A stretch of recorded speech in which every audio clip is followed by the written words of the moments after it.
Yeah, thank you. Welcome back.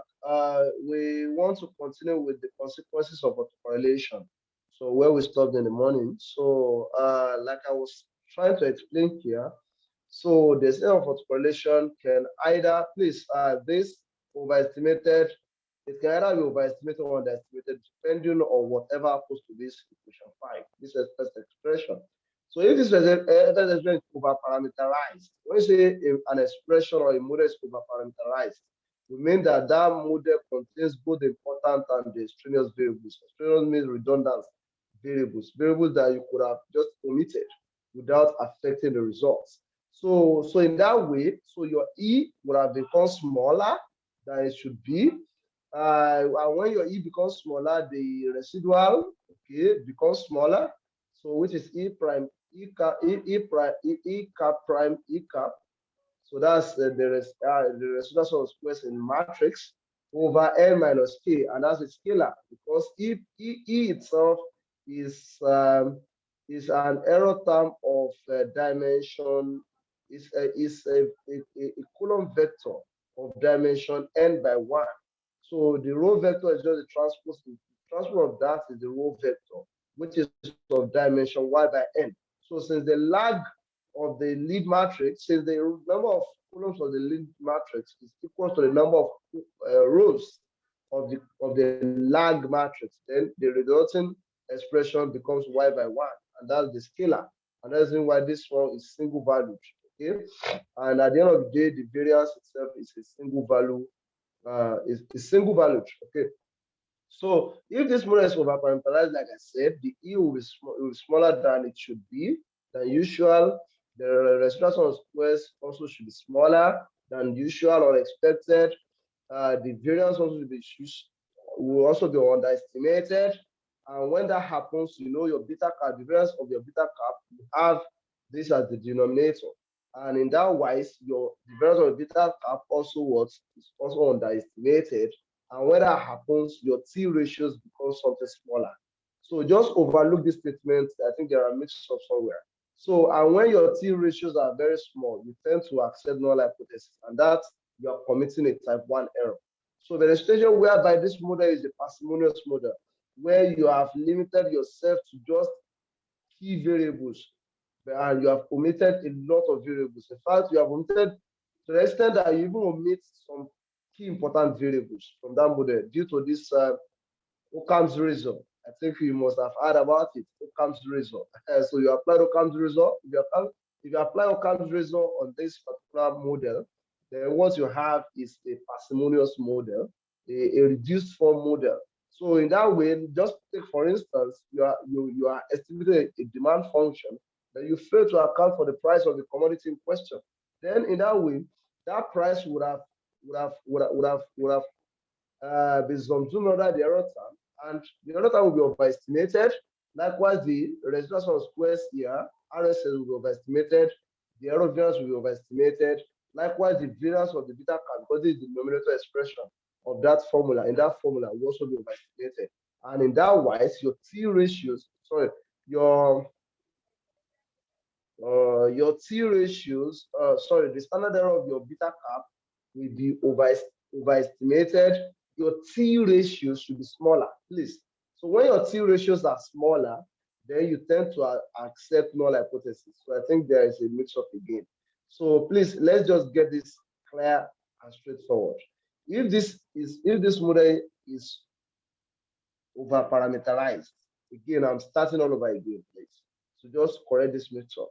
If this model is overestimated, okay, I mean it's over parameterized. Your E is very small. The result of squares is underestimated.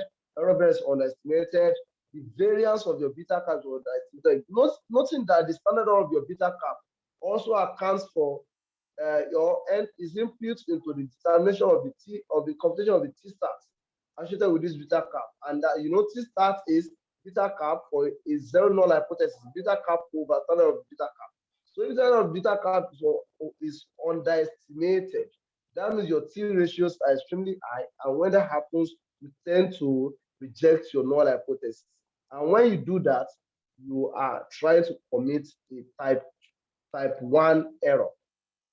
okay, you are committing a type 1 error, which is rejecting the true null hypothesis. But let us now assume that this model, okay, is there's omission bias, so that this is overstated, and therefore the RSS, result of sum of squares, is overestimated, and also the area of variance is overestimated.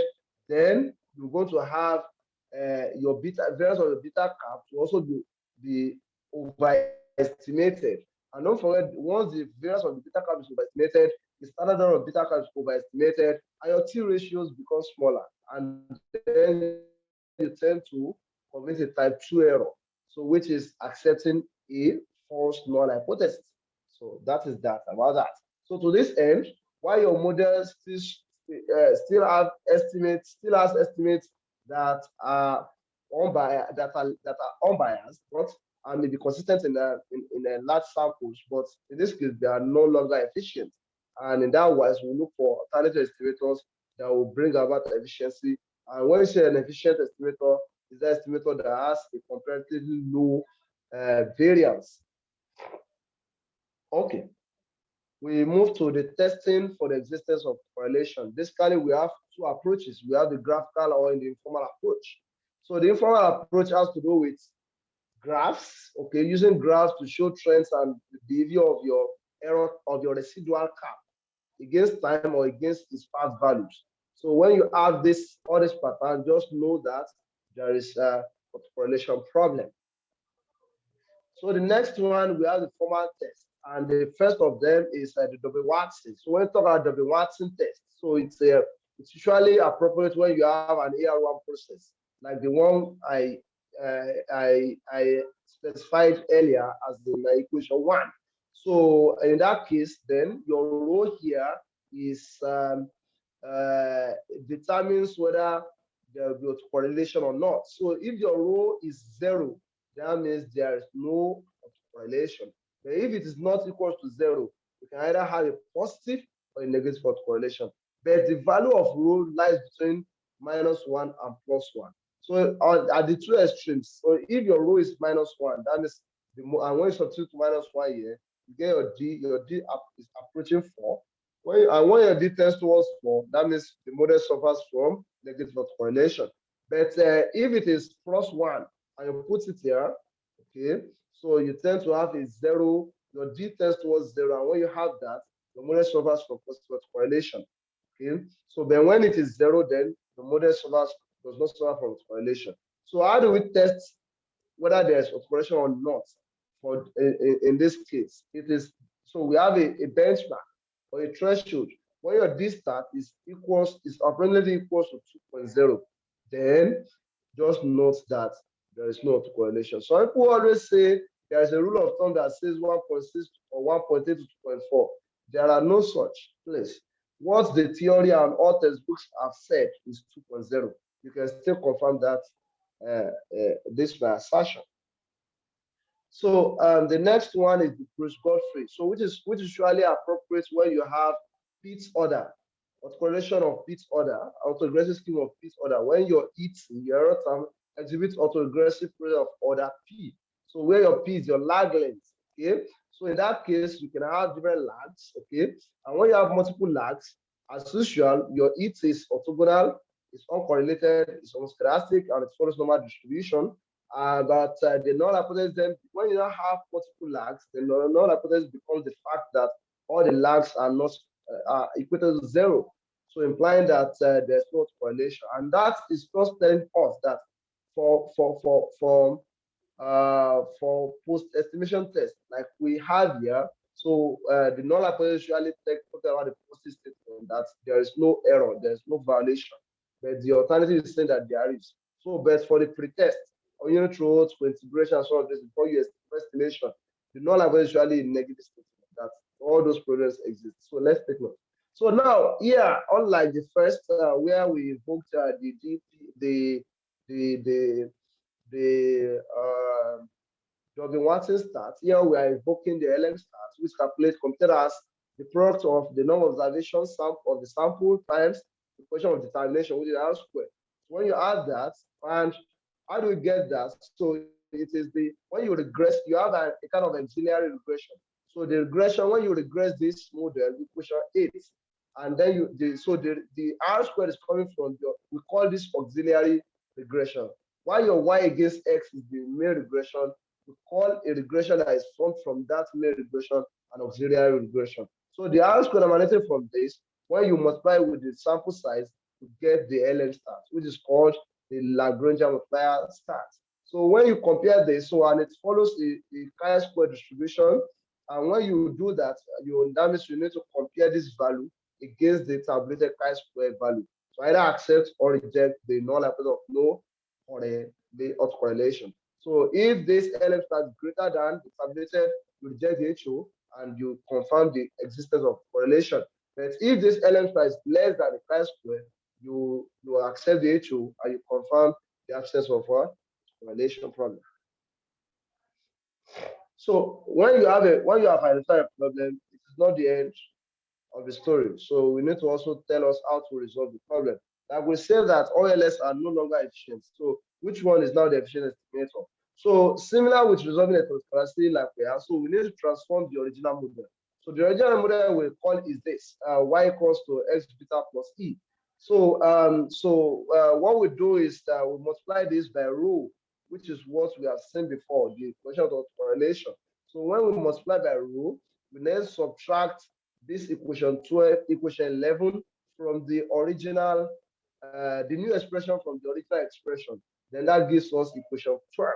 So, and then you can then represent all the resulting expressions by y star to capture the left-hand side variable, x star to capture the first term on the right-hand side variable, and mu to capture or to represent the second term, and beta, and also the beta star to represent beta, because this beta is no longer the beta star given the transformation.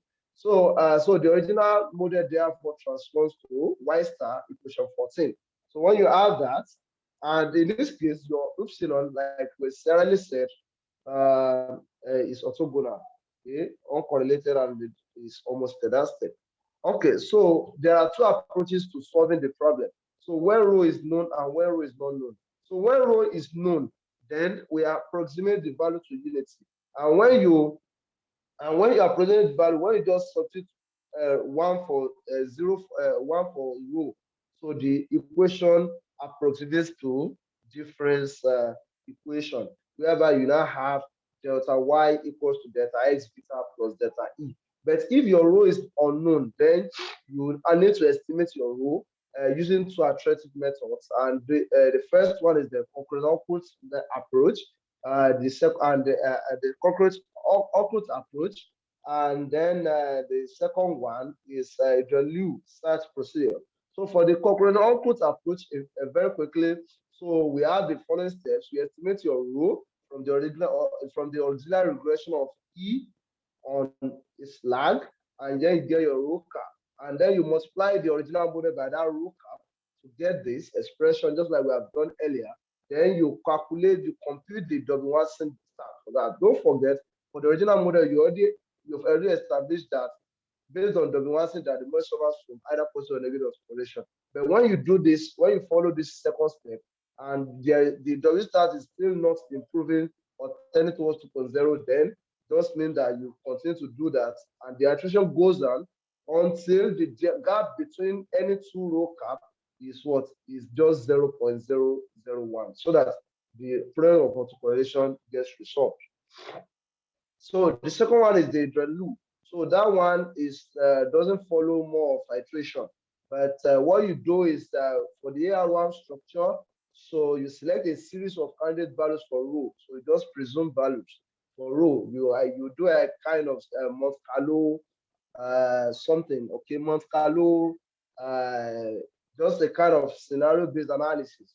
So you just pick values between -1 and +1, and you test them and then you transform a model as usual, and then you retain the RSS, and then and you compute for all the possible rho candidates. You can compute the RSS. So the one that is globally minimum is the one that has the minimum RSS, and Based on that, then you just know that that's your rule that you're looking for. So to conclude with, both approaches are similar in that they apply only to errors that follows an error process, while they break down for higher orders. While the corporeal codes are those are treated in estimated row, the rule does not.